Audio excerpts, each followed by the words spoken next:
Daniel Kramer was no stranger to hard work. He was born and raised in a modest wooden house in rural Louisiana, an area filled with cotton fields and cattle pastures, where people made a living through manual labor and the kindness of the land. In his family, where money was always scarce, basic needs were a daily struggle, a reality that taught him the value of effort and perseverance from an early age. When Daniel was just 10 years old, his family moved to New Orleans in search of a better future. The transition from the countryside to the city was challenging. The streets of New Orleans were a jumble of sounds, smells, and colors that starkly contrasted with the tranquility of the rural life. However, Daniel quickly adapted to the new life. He dropped out of school and started working at a local construction site, learning the trade of the building industry. Under the scorching sun of New Orleans, he spent his days carrying bricks, mixing mortar, and learning the secrets of the trade from more experienced foremen. Each day of hard work was a lesson in humility, but also a school in the art of constructing not only physical structures but also a future. Daniel was ambitious, and despite his youth, he possessed an innate business acumen. He saved every penny he earned, and in no time, he became a master builder, leading his own team. His skill in construction and his sharp eye for business soon led him to invest in real estate. With the money he saved, Daniel bought abandoned lots, revitalized dilapidated houses, and built new structures.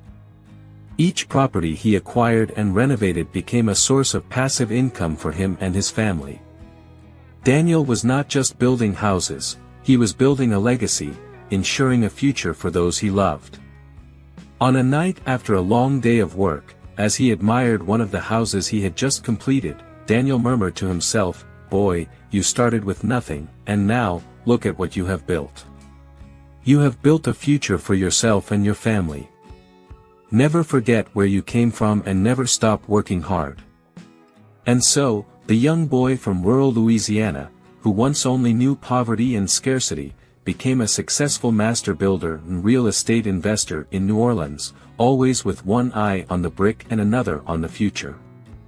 Daniel Kramer found love in the form of a woman with green eyes and brown hair named Fiona. She had a captivating beauty that could silence any room she entered. With her enchanting smile and magnetic personality, Fiona captured Daniel's heart in a way that no other woman had before. Together, they welcomed a son, whom they named William. "I wonder if you will have your green eyes or my brown eyes," Daniel would ask Fiona while holding the little William in his arms, enchanted by the baby's smallness. But their happiness was marred and Daniel discovered Fiona in a scandalous affair with one of his employees.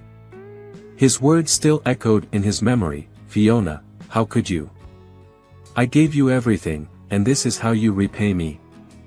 Fiona, wordless, simply hung her head, confirming the betrayal. Enraged and devastated, Daniel sent Fiona out of his house.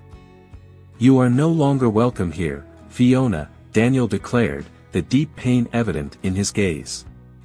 However, tragedy had one more cruel twist in store for Daniel's life. Just 1 month after their separation, terrible news reached him. Fiona had died during the passage of a hurricane, her house collapsing under the fury of the winds. And so, Daniel found himself alone with a son to raise, a little mirror of the woman he had loved so much and who had also deeply hurt him. Facing William was like facing Fiona every day, a constant reminder of his lost love and betrayal. "William, you are not to blame for what happened. I will take care of you, not because I have to, but because you are my son," Daniel affirmed to little William, though a part of him did it out of sheer obligation. William's innocent gaze was a constant reminder of the woman Daniel had lost, but also of the love he still had for his son, despite the pain and betrayal that lingered between them. 1 year after the storm that devastated his heart, destiny cast a ray of sunshine into Daniel Kramer's life in the form of Bethany, a woman with a gentle spirit and a warm smile. Their meeting was fortuitous, in the line at the local market, where their gazes met over fresh fruits and vegetables. "Beautiful day, isn't it?" Bethany commented, her smile brightening the surroundings. Yes, a day as beautiful as your smile, Daniel found himself responding before he realized what he was saying. He desperately tried to correct his recklessness, but Bethany was already laughing. The chemistry between them was instant. Even with his heart still marked by the wounds of the past, Daniel couldn't resist the simple and genuine charm of Bethany. Despite the fear of falling in love again, he found himself surrendering to the promise of a new love. Bethany was everything he needed, understanding, patient, and with a heart full of love to offer. Her laughter filled Daniel's house with long-forgotten happiness, and her love provided him with the comfort he desperately needed. Over time, Daniel's fear was replaced by a deep and sincere love for Bethany. Bethany, you have shown me that it is possible to love again. You gave me hope when I was lost. Will you marry me? Daniel asked, his eyes shining with love and anticipation. With tears in her eyes and a radiant smile, Bethany accepted, yes, Daniel. I will love you forever. They got married, and soon little Cindy came to bless their union. With eyes full of joy and wonder, Daniel held his daughter in his arms, promising to protect and love this little life that was born out of his love for Bethany. Cindy, my little girl. I promise I will do everything to give you the life you deserve, Daniel whispered to little Cindy, a loving smile adorning his face. In this way, Daniel managed to rebuild the life that had shattered, finding in the love of Bethany and Cindy the healing for his past wounds. There had always been a divide in how Daniel treated his two children. Cindy, the youngest daughter, was his ray of sunshine, the apple of his eye.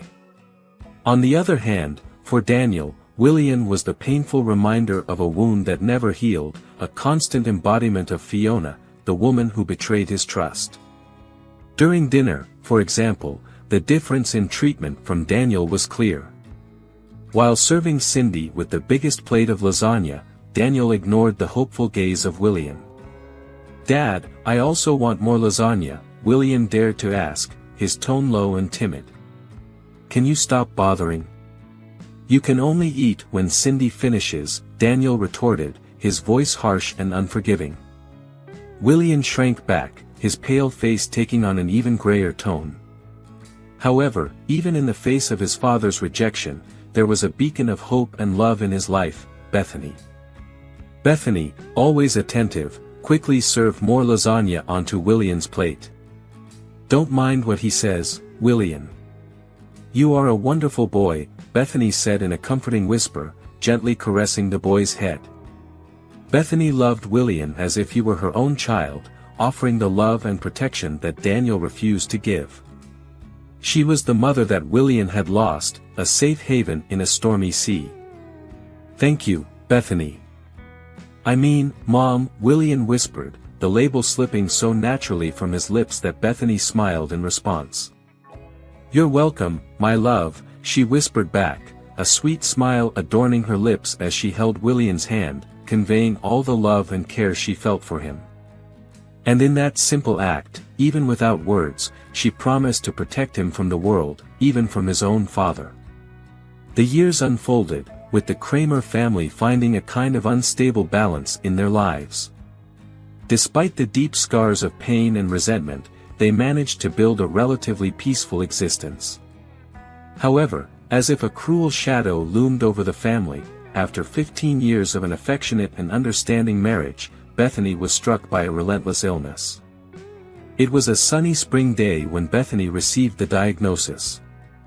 An advanced and aggressive cancer, a sentence that seemed to leave no room to breathe. Everything happened so quickly that there was hardly any time to grasp the reality of the situation. Bethany, how could this happen? Daniel asked one day, with visible despair in his eyes. They were sitting on the porch of their home, with the warm summer breeze gently blowing. I don't know, Daniel. That's just life, isn't it? She replied, weakly smiling at her husband. Her eyes were somber, but still held that spark of strength and unwavering love. The following 6 months were like a blur for the Kramer family. Bethany fought bravely, but the cancer was simply too aggressive. In the end, she passed away on a cold autumn afternoon, leaving an unfathomable void in everyone's hearts. Bethany's absence was like a devastating storm in the family's life, leaving only wreckage in its wake. Daniel was inconsolable, Cindy grew quieter, and William, already accustomed to loss, faced once again the void that the absence of a loved one leaves. The devastation that spread through the Kramer family with Bethany's death was inescapable. Everyone was affected, but it was William who felt the sharpest impact of the loss. The connection he shared with Bethany was unparalleled, a union of souls that transcended blood ties and reached the essence of unconditional love. However, his relationship with Cindy, his sister, was strangely troubled. Cindy, perhaps because she was Daniel's favorite, or perhaps because she couldn't comprehend William's deep pain, treated him with contemptuous coldness. "You're always so bitter, William," Cindy said one day, her expression cold and distant. "You need to get over it. Get over it." As if it were so easy to dismiss the pain and loss. As if it were so simple to forget the only person who treated him like a true son. Cindy's words only emphasized the deep chasm between the siblings. And in the midst of it all was Daniel, their father. The man who always seemed to look at William and see only the ghost of a past betrayal. Daniel never managed, or perhaps never tried, to hide his rejection of William. "You remind me too much of her, William," Daniel said one day, his face contorted in a grimace of disgust. "It's like looking at a mirrored image of Fiona." Every word spoken by Daniel was like a stab to William's heart. The void left by Bethany grew larger and deeper, making survival in a home filled with contempt and indifference an increasingly difficult task. After the irreplaceable loss of Bethany, William's existence became even more painful. His father's permanent indifference evolved into a kind of cold and calculated disdain. And Cindy, the girl who was once simply distant, had transformed into a classic example of snobbery. The passing of his stepmother only accentuated Cindy's condescending behavior. Receiving an avalanche of attention and pampering from her father, her ego inflated, and she became an increasingly oppressive shadow in William's life. "You know, William," Cindy said with a cruelly sarcastic smile, "I really admire you. It must take the patience of a saint to deal with being the son of a traitor." Cindy's thorny words always aimed to poke at William's deepest wounds, adding fuel to the already inflamed rivalry between him and his father. They were ruthless words, designed to inflict maximum pain. For William, the harsh reality was almost unbelievable. Bethany, a woman who had no blood ties to him, had accepted and protected him as if he were her own flesh and blood. Meanwhile, his sister and his father, the only people he shared a blood bond with, treated him like a stranger, an outsider in his own home. This cruel irony made the pain of his loss even more intense. In the tumultuous path of his life, William finally found a ray of light in the form of Dorothy. The kind-hearted young woman captured his heart, and amidst a world that often seemed indifferent, they discovered a love worth nurturing. They sealed this bond in marriage, and despite their lack of resources, Daniel, in a rare moment of generosity, loaned them one of the houses from his properties for them to live in until they had their own home. "Dorothy," William said one night, showing her the key to their new house, "this is our home. It's not much, but it's a start." On the other hand, Cindy, Daniel's spoiled daughter, also fell in love. She met Ryan, a charming young man, and the two quickly got married. True to form, Daniel gave Cindy one of the most luxurious houses from his collection. "Cindy," Daniel proudly announced at a family gathering, "this is the key to your new home. It's the least a father can do for his beloved daughter." Daniel's blatant favoritism was yet another painful reminder of the preference he had always shown for Cindy over William. Even though they had left their father's home, the tension between William and Daniel showed no signs of relief. Daniel, in the midst of establishing his career as a physical education teacher, was still frequently the target of his father's anger and insults. Daniel's dominance over William didn't stop at the property of the house, it seemed to transcend into a constant invasion of his privacy, even in his new domain. On a particularly hot day, Daniel unexpectedly showed up at William's doorstep. Dorothy, startled, opened the door to find him standing there, his gaze cold and disdainful as it scanned the modest space. "So, this is what you call home now? Living off of favors?" Daniel mocked, looking at William with disapproval in his eyes. "A physical education teacher, huh? Is that the best you can do, son?" William swallowed the insult, feeling the bitter taste of his own humiliation. Dorothy, sensing the tension, squeezed his hand, a small show of solidarity that didn't go unnoticed by Daniel. "You should have learned something from me, William," Daniel continued, invading their space just to amplify his son's torment. "But I see the apple doesn't fall far from the tree. You're as useless as your mother." These constant visits and insults became a painfully recurring element in William and Dorothy's lives, further poisoning the already toxic relationship between father and son. Dorothy, with her skilled hands and a heart full of sweetness, was a talented baker. She had launched her own little pastry gem, a picturesque establishment nestled in a corner of town that Bethany had, with her insight and generosity, persuaded Daniel to pass on to William during her final days.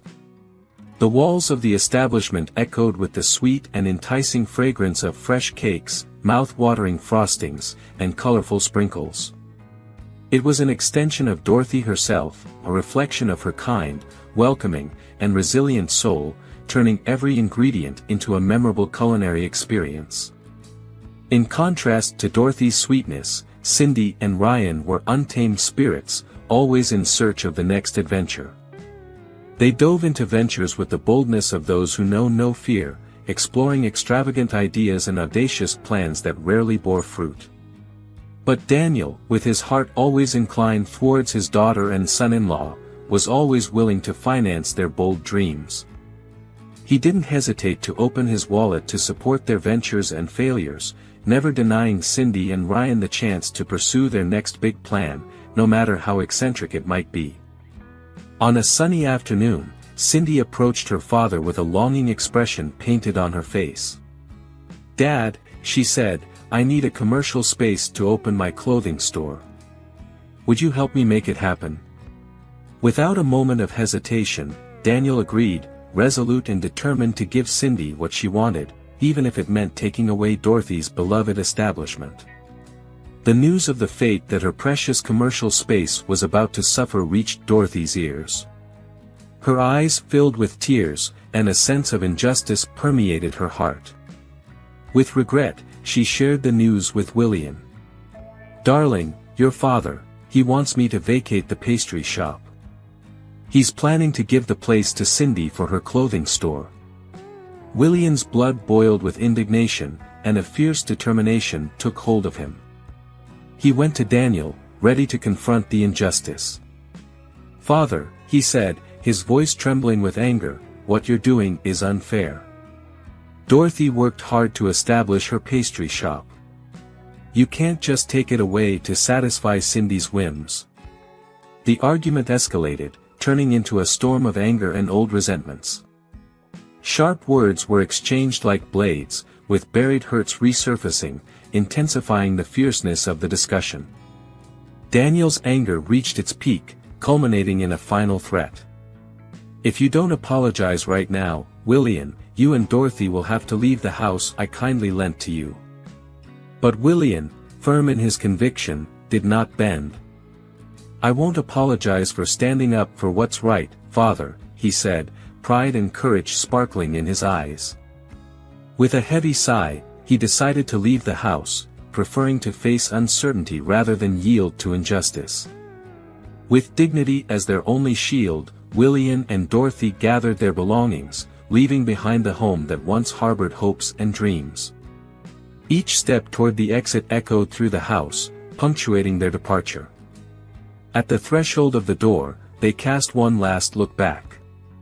Daniel, Cindy, and Ryan, in a bitter triumph, watched the scene with sarcastic smiles dancing on their faces.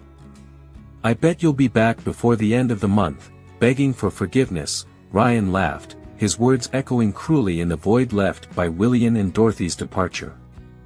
Still resonating with the echoing sound of Ryan's laughter, William and Dorothy found refuge in the unexpected. Pierre Sternberg, the owner of the gym where William worked, was an old college friend. Success had smiled upon Pierre, allowing him to open his own gym. Observing the storm his friends were facing, Pierre decided to throw them a lifeline. "William, Dorothy," Pierre said, his eyes shining with a mix of sympathy and determination, "I have a small room at the back of the gym. It's not much, but it's clean and dry. Why don't you stay there for now? Let's work together and get through this storm." Desperate yet grateful, William and Dorothy accepted Pierre's offer, finding a new beginning in the most unexpected corners. For a while, William persisted in his routine at the gym, sweating in every class as he channeled his frustration into every movement. On the other hand, Dorothy, now deprived of her beloved pastry shop, turned the sidewalks into her new showcase, offering her tempting treats to passers-by. 6 months of effort and saving were adding up, and a light at the end of the tunnel shone with the promise of a new home. On a typical night, the couple sat together, counting their savings and dreaming of the new life about to begin. "We're almost there, my love," William said, his eyes reflecting the anxiety and anticipation. "Just one more month, and we can finally have our own place." However, just when life seemed poised to take a leap, the unexpected happened. An unforeseen shadow loomed over the world in the form of a pandemic. Pierre's gym doors were abruptly closed, pulling the rug from under William's feet. At the same time, the streets that once housed Dorothy's impromptu bistro were deserted, silencing the joyful melody of her sales. The couple suddenly found themselves adrift in a sea of uncertainty. "What do we do now, Will?" Dorothy asked, her voice choked with uncertainty. "We're without ground, without direction." As the pandemic continued to unfold, William and Dorothy embraced, facing the unknown together. Pierre, the generous soul he was, reached out to the couple in their time of need. "Stay for as long as you need," he said with conviction, looking into William and Dorothy's eyes. "I only ask that you keep the gym clean during this period." Additionally, he pledged to provide a modest sum for cleaning, ensuring a minimum of sustenance for the two. As the days of confinement turned into weeks, William, desperate and on the edge, looked into the depths of his bank account. It was the money he and Dorothy had diligently saved over the past 6 months, now threatened to evaporate with the ongoing pandemic. Observing the movement in the virtual world, he noticed that many personal trainers had migrated their classes to the online space. Although he was a man of few words, preferring the sound of weights and the rhythm of a good run-over conversation, he realized that this might be his only option. With a sigh of determination, he opened the camera on his phone and, with a visible tremor in his hands, recorded his first workout video. "Here goes nothing," he murmured to himself as he sent the video out into the vast universe of the internet, announcing his work. William's shyness had given way to necessity, a giant step for the man who had lived a life of challenges and struggles. The first video, to William's disappointment, disappeared into the abyss of digital content without a trace. However, Dorothy, his constant rock and beacon of hope, remained by his side, providing the encouragement he needed. "Don't worry, dear," she reassured him, lovingly running her hands through his hair. "Let's try again. You never know what tomorrow may bring." Moved by Dorothy's encouraging words, William decided to record another video.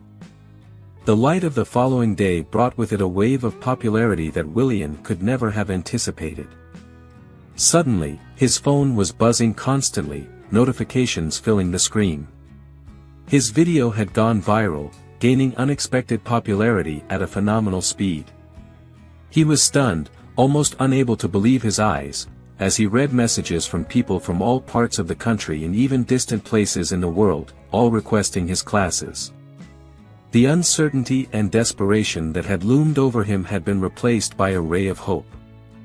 Amidst the quarantine and the deafening silence of empty streets, Willian's life pulsed with intense energy. His days were filled with online client appointments, the demand greater than he could have imagined. Willian began creating customized workout videos, sending them to his clients, turning adversity into opportunity. Observing her husband's success, Dorothy, a talented pastry chef, was struck by a flash of inspiration. Sitting at the kitchen table one afternoon, looking at the mixer and wooden spoon, she muttered to herself, "If Willian can do it, why can't I?" Determined, she started sharing her dessert recipes online, adding a personal touch to each one. Over time, the internet began to respond to her culinary charm. Her pastry classes started selling like sweets in a confectionery shop, and she began receiving a flood of orders for her delicious treats and cakes, even without a physical store. "I knew you could do it, dear," Willian said, enveloping her in a warm embrace as she read messages from satisfied customers on the computer screen. Both had found a path amidst the pandemic, turning challenges into opportunities for success. In a matter of months, Willian and Dorothy's meteoric rise on the internet had created incredible financial momentum. The steady flow of money provided them with more than just comfort, it gave them the ability to dream beyond the four walls of the gym. "I'm looking at a house in the Riverside neighborhood, Willian," Dorothy said one day, with a gleam of expectation in her eyes. "It has a spacious room that would be perfect for you to film your workout videos, and a dream kitchen for me." The house was everything they could dream of and more. Willian and Dorothy signed the lease contract, marveling at the reality unfolding before them. The house had a generous space for Willian to set up a state-of-the-art recording studio for his workouts. For Dorothy, the kitchen was a dream come true, marble countertops, spacious cabinets, a central island, the perfect space for her to create culinary wonders. "I can hardly believe it, Willian," Dorothy said with a radiant smile as they walked through the empty rooms of the house. "We did it." And so, amidst the chaos of the pandemic, Willian and Dorothy found their slice of paradise, their personal dream come true. Adversities had been transformed into triumph, and the couple was living the dream they had created together. 2 years had passed since that tumultuous phase, and Willian and Dorothy were swimming in prosperity and joy. Money flowed thanks to the online training and pastry business they had established, to the point where they could finally acquire their own house. "Can I tell you a secret, Willian?" Dorothy asked one night, her eyes sparkling with an indescribable mystery. She smiled as she took her husband's hands, eager and emotional. "Of course, what is it?" he asked, curious about his wife's excitement. "I'm pregnant," she revealed, smiling radiantly as she awaited her husband's reaction. Willian's happiness was indescribable. He could hardly believe the news, but the excitement in his eyes betrayed the immense joy he felt. "I'm going to be a father?" he asked, almost in disbelief. Dorothy simply nodded, sharing her radiant smile. What once seemed like a desperate survival plan during the pandemic now revealed itself as the cornerstone of the couple's prosperity. Days of struggle and adversity had been transformed into triumph and joy, and now, with a child on the way, their happiness was complete. Those who had tried to bring them down could now only watch as Willian and Dorothy celebrated their victory. On a sunny Sunday afternoon, as Willian and Dorothy strolled carefreely through the town's central square, a weak and hoarse call stopped them in their tracks. Turning towards the source of the sound, they were confronted with a ragged and disheveled figure that was strangely familiar. "Huh, you too?" the man mumbled, a slow and sad recognition flickering in his aged eyes. Proximity revealed a scruffy beard and worn-out clothes, but what surprised them the most was the desolation that hung in the man's gaze. William's heart raced. "Father." "Daniel?" he questioned, almost in a whisper, barely recognizing the pitiful figure that once represented a giant in his world. Shock and disbelief were written all over his face. Dorothy squeezed her husband's hand, offering her silent support. Daniel Kramer, the once prosperous master builder, appeared as a ghost from the past. A shadow of the man who had once risen so high only to fall so low. A sight difficult to believe for the couple who, at another time, had faced his anger and indifference. Daniel, upon seeing his son, began to cry and begged for forgiveness. He told his son that Cindy and Ryan had convinced him to sign several papers as a guarantor for a business. He trusted his daughter and signed without reading, but among the papers were documents transferring all his assets to Cindy. When Daniel was no longer useful, Cindy and Ryan kicked him out of his own house. Daniel cast a pleading look at William. "I'm so sorry for everything, my son," he said, his voice trembling with the emotional burden he was carrying. "I regret all the harm I caused you. Would you take me back? I need a home." William felt a tightening in his heart. He looked at Dorothy, the woman who had stood by his side in the toughest times, and then at the pitiful figure of his father. "Father, I'm sorry," he began, his voice trembling slightly. "We're expecting our first child. And I need to ensure that my child grows up in an environment of peace and love." Daniel's eyes seemed to break at his son's response. "I understand, William," he murmured, lowering his head. "I messed up. I took out my anger and frustration towards Fiona on you. I deserve to be where I am now. And would you have the courage to do the same as William? What would you have done in his place? Share your opinion in the comments." William watched his father walk away, a somber and solitary figure in the sunlit square. However, before Daniel could get too far, William called him back. "Father," said William, choosing his words carefully. "I can't offer you a home. But I can help you have a decent life. I can pay for you to live in a good retirement home. You'll have a comfortable place to live, with people taking care of you." Daniel turned around, his eyes widening in surprise. He hesitated, looking at William. "I accept, William," he finally said, relief overflowing in his words. "Thank you, my son." Step by step, the damaged relationship between father and son began to readjust. The former animosity slowly gave way to reluctant understanding, then growing respect, and eventually a renewed bond of affection. The two men, marked by life's harsh experiences, now shared a common goal: to bring Cindy and Ryan's betrayal to light. On a quiet afternoon, Daniel and William sat in the spacious garden of the retirement home, a picturesque place adorned with well-tended shrubs and flowers in full bloom, with the gentle sun of a late afternoon bathing the area. William, with his determined gaze, opened a thick dossier on the table, filled with documents and evidence they had managed to gather so far. "If we're going down this path, we need to be sure of every step, Father," William said with a serious tone, handing a receipt to Daniel. "We can't leave any stone unturned. We need to gather as much evidence as possible to ensure that Cindy and Ryan face justice." With a heavy sigh, Daniel agreed, clinging to every word of his son. The pain of betrayal was still fresh, but there was a sense of hope, a glimpse of justice. With newfound determination, William hired a renowned lawyer known for their ability to navigate the intricacies of real estate and business law. Someone who not only shared his mission but also possessed the necessary skills to make it happen. Their battle had just begun, but the path ahead seemed promising, paved with the promise of setting things right and bringing justice to those who deserved it. The legal fight was long and intense.